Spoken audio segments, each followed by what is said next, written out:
The world is on fire. Monarch was there in San Francisco.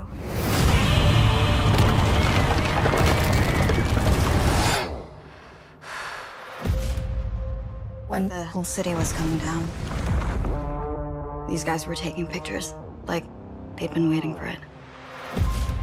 You think that your father was working for them? This stuff was in a safe. Who are they? What's Monarch?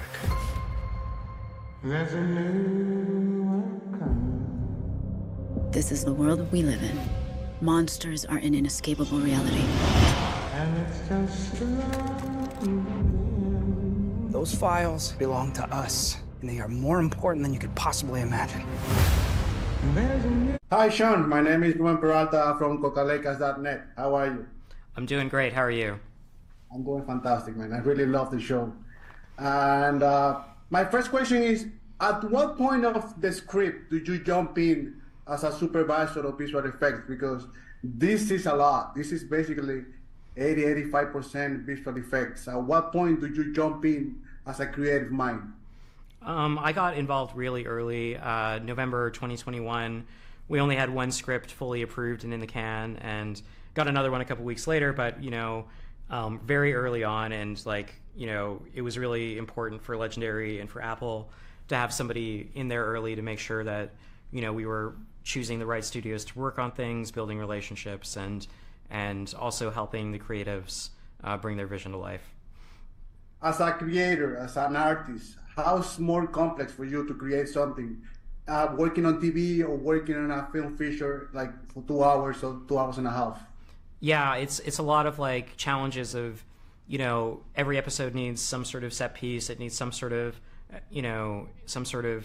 bigger moment. And so that means you need to be really strategic about how you use your visual effects budget, right? You can't just blow it all in the first episode and then not have monsters in for the rest of the season. You need to be careful about it, and that means sometimes these action sequences are more this is part of the story of our characters, and that means you're really embedded in the action with the characters, and you're using those action sequences punctuation marks in their stories, and so the people are not going to tune in week to week to watch a couple monsters on screen. They're going to tune in week to week to follow our people. But all that being said, that means that every single shot matters. Every single shot matters. You need to sell, if you've got a monster on screen, you have to make sure that every single shot is telling the audience something about what these creatures are and who they are and what their personalities are.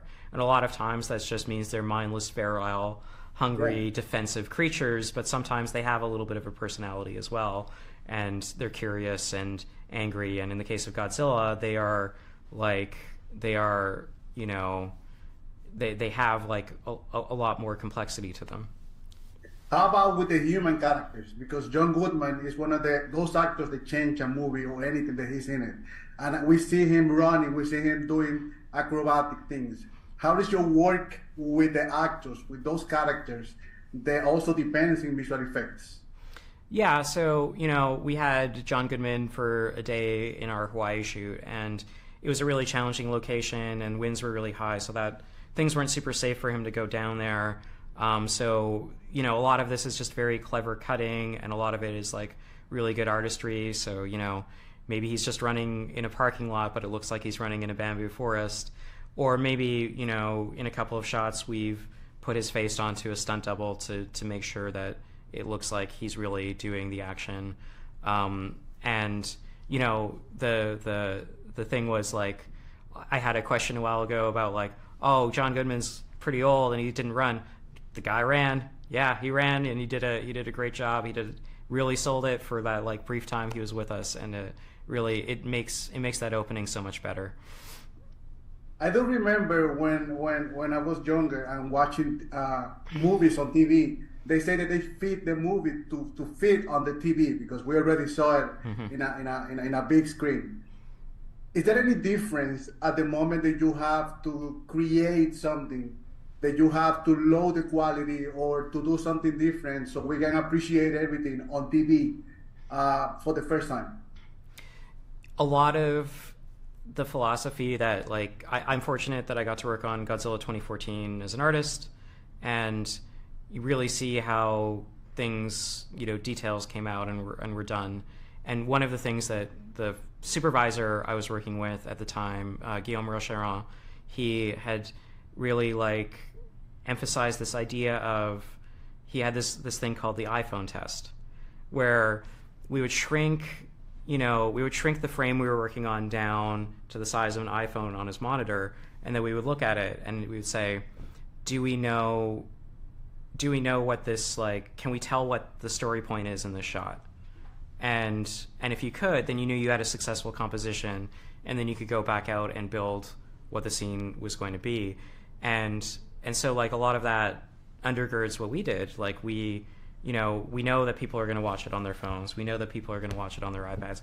We also projected it on a big screen, at New York Comic Con for 4,000 people. So it needs to work in all of them. And that's with TV, normally you are just targeting the thing and you can be a little bit more loose, but we knew that we had to deliver something cinematic at cinematic quality.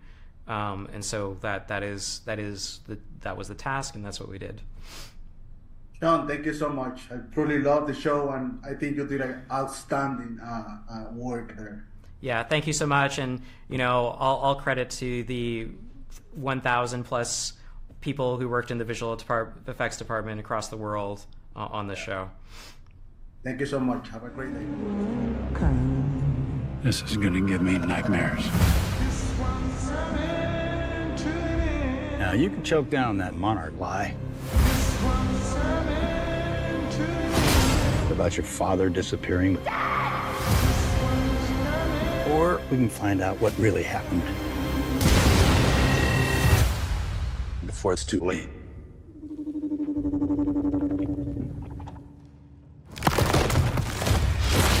Oh my God, go! This world, it's not ours. Believe me.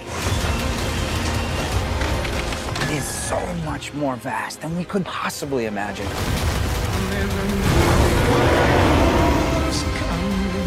These monsters and Monarch have taken everything from me. No more.